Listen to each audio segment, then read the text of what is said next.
Assalamualaikum warahmatullahi wabarakatuh. Halo semua, perkenalkan nama saya Rohmataini dengan NIM 2442014025.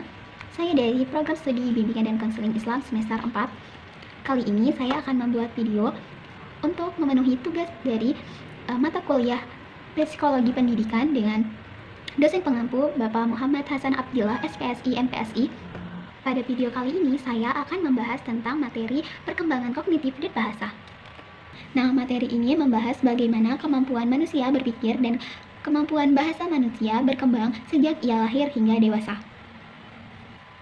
Nah, kemampuan ini sangat penting karena sangat mempengaruhi cara seseorang memahami dunia, memahami cara belajar, dan serta memahami cara berkomunikasi dengan orang lain dalam kehidupan sehari-hari. Nah, selanjutnya kita akan membahas tentang pengertian dari perkembangan kognitif itu sendiri. Nah, perkembangan kognitif adalah perubahan kemampuan berpikir, memahami, dan memecahkan masalah yang terjadi secara bertahap sesuai dengan usia. Nah, hal ini dipengaruhi oleh interaksi dengan lingkungan. Sejak bayi, manusia sudah mengenali dan memahami lingkungannya dengan panca indera. Nah, seiring dengan bertambahnya usia, pola pikir dan kemampuan berpikirnya itu akan semakin kompleks. Contohnya, anak kecil yang hanya tahu bahwa hujan itu membuat dirinya basah. Namun, seiring bertambahnya usia, dia mulai memahami tentang bagaimana terjadinya hujan. Nah, hal inilah yang menunjukkan perkembangan cara berpikir.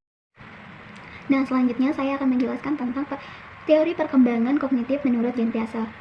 Siapa sih Jean Piaget itu? Nah, Jean Piaget adalah seorang tokoh atau ilmuwan yang berasal dari Swiss. Ia adalah seorang yang sangat berpengaruh dalam menjelaskan perkembangan kognitif. Nah, menurut Piaget, anak bukanlah individu yang pasif dalam menerima informasi, melainkan individu yang aktif membangun pengetahuannya sendiri melalui pengalaman dan interaksi dengan lingkungan. Piaget juga menjelaskan bahwa perkembangan kognitif terjadi melalui proses adaptasi mental. Adaptasi ini memungkinkan seorang menyesuaikan diri dengan lingkungan dan memperoleh pengalaman baru.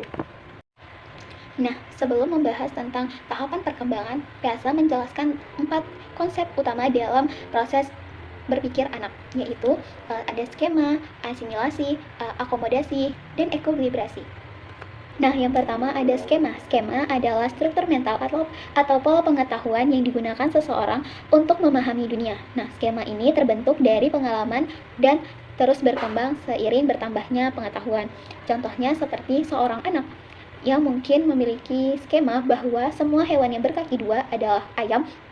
Nah, skema ini terbentuk karena pengalaman awal anak lebih sering melihat ayam dibandingkan dengan hewan lainnya.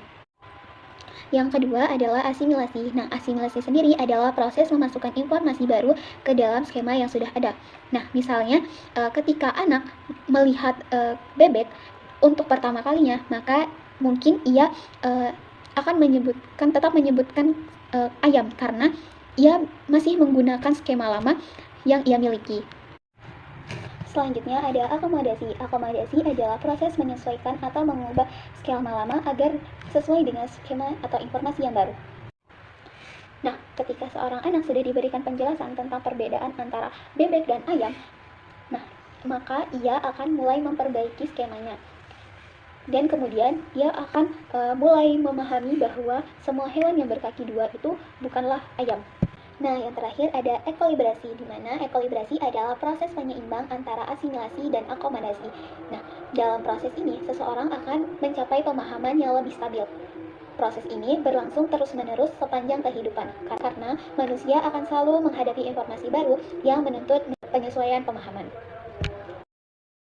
Nah, selanjutnya ada tahap perkembangan kognitif menurut Jean Piaget. Nah, selain konsep dasar yang tadi saya jelaskan, Jean Piaget juga menjelaskan bahwa perkembangan berpikir terjadi dalam 4 tahap kehidupan. Tahap yang pertama adalah tahap sensori motor, yaitu pada usia 0-2 tahun. Nah, pada tahap ini, bayi belajar melalui panca indera dan pergerakan tubuh. Mereka mulai mengenal dengan melihat, mendengar, dan menyentuh, serta merasakan. Contohnya, bayi memasukkan benda ke mulut untuk mengenal tekstur. Pada tahap ini, muncul kemampuan penting yang disebut object permanence, yaitu kesadaran bahwa suatu benda ada meskipun tidak terlihat. Tahap yang kedua adalah tahap proporsional, yaitu terjadi pada anak usia 2-7 tahun. Pada tahap ini, anak mulai mampu menggunakan bahasa dan simbol. Mereka mulai menggunakan imajinasi dan berpikir secara kreatif. Namun, cara berpikir anak masih egosentris, artinya anak sulit memahami sudut pandang orang lain. Misalnya, anak sering berbicara dengan mainannya seolah-olah mainannya itu hidup. Tahap yang ketiga yaitu tahap operasional konkret, yaitu pada anak usia 7-11 tahun.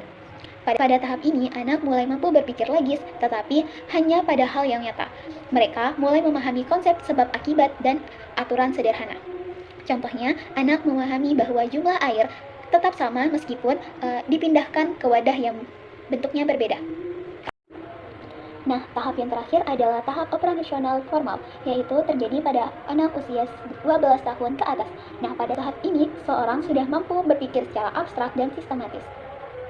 Anak mulai mampu memikirkan masa depan, memikirkan nilai moral, dan berbagai kemungkinan yang belum terjadi. Selanjutnya, teori sosial kognitif menurut Vygotsky. Nah, Vygotsky ini menekankan bahwa perkembangan kognitif sangat dipengaruhi oleh interaksi sosial dan budaya. Menurut Vygotsky, anak belajar melalui komunikasi dengan orang yang lebih berpengalaman seperti orang tua dan guru serta teman sebayanya. Ia menekankan konsep penting yaitu ZPT.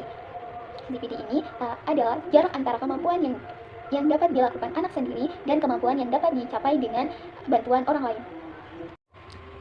Konsep kedua yang dikembangkan oleh Vygotsky yaitu scaffolding, yaitu bantuan sementara yang diberikan kepada anak saat belajar, yang kemudian dikurangi secara bertahap. Vygotsky juga menekankan bahwa bahasa adalah alat utama dalam perkembangan berpikir. Nah, konsep yang terakhir adalah private speak. Vygotsky sering mengamati bahwa anak sering berbicara kepada dirinya sendiri ketika mengerjakan tugas yang menantang. Ini disebut dengan private speak atau berbicara privat. Berbeda dengan biasa yang menyebutkan sebagai egosentris, Vygotsky memandang sebagai alat berpikir yang sangat penting.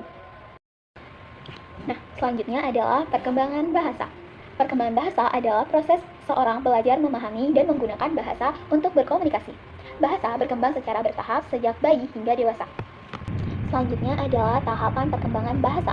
Perkembangan bahasa dimulai dari tangisan bayi, kemudian ocehan bayi, terus kata pertama, dan sehingga kemampuan berbicara dalam kalimat yang lengkap.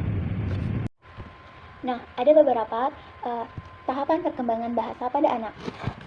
Yang pertama itu ada tahapan pralinguistik, yaitu pada anak usia 0-12 bulan. Nah, pada usia ini, bayi berkomunikasi melalui tangisan, ocehan, dan ekspresi wajah, mulai merespons suara dan nama sendiri, memahami intonasi sebelum kata-kata. Nah, tahap yang kedua itu adalah holofrase, yaitu pada usia 12-18 bulan. Nah, pada usia ini, bayi menggunakan satu kata atau menyampaikan makna yang kompleks. Misalnya, kata mama. Bisa jadi, bayi ini mengungkapkan bahwa ia ingin minum, yaitu, "Mama, aku ingin minum." Nah, pada usia ini, biasanya bayi itu sudah menguasai sekitar 50 kosakata. Nah, selanjutnya tahap yang ketiga yaitu telegrafik. Pada usia 18-24 bulan. Nah, pada anak usia ini, ia menggunakan dua kata, biasanya kata benda dan kata kerja. Misal, mau susu, bola jatuh. Nah, kosakata katanya ini tumbuh pesat, sekitar 200-300 kata. Nah, tahap keempat ini dimulai pada anak usia 2-3 tahun, di mana anak mulai menggunakan kalimat 3 atau 4 kata dengan struktur dasar yang benar. Nah, anak ini mulai menguasai bentuk jamak dan kata kerja sederhana, misalnya seperti, "Mama, aku mau makan." Seperti itu. Nah, selanjutnya itu ada bahasa kompleks.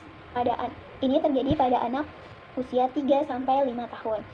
Nah, di mana anak ini sudah mulai mengucapkan kalimat-kalimat yang panjang dan kompleks. Ia mulai bercerita, dan ia sudah mulai menguasai aturan tata bahasa dasar. Pada tahap ini, anak sudah mulai menguasai banyak kosakata, bahkan sampai ribuan kosakata. Nah, selanjutnya ada hubungan kognitif dan bahasa. Nah, kognitif dan bahasa itu saling berhubungan erat. di mana kemampuan berpikir membantu memahami bahasa, sedangkan bahasa membantu mengembangkan kemampuan berpikir. Jadi, keduanya ini sangat berhubungan erat. Nah, dari penjelasan yang sudah saya jelaskan tadi, dapat kita tarik kesimpulan bahwa perkembangan kognitif dan bahasa merupakan proses yang berlangsung secara panjang dalam kehidupan manusia. Teori Piaget menjelaskan proses perkembangan berpikir melalui skema, asimilasi, akomodasi, dan ekolibrasi, serta tahapan perkembangan. Sedangkan Vygotsky menekankan pentingnya interaksi sosial dan bahasa dalam perkembangan kognitif. Dengan memahami hal ini, kita dapat lebih mengerti bagaimana cara belajar dan mendampingi perkembangan anak secara efektif. Sekian yang dapat saya sampaikan. Kurang lebihnya saya mohon maaf. Wassalamualaikum warahmatullahi wabarakatuh.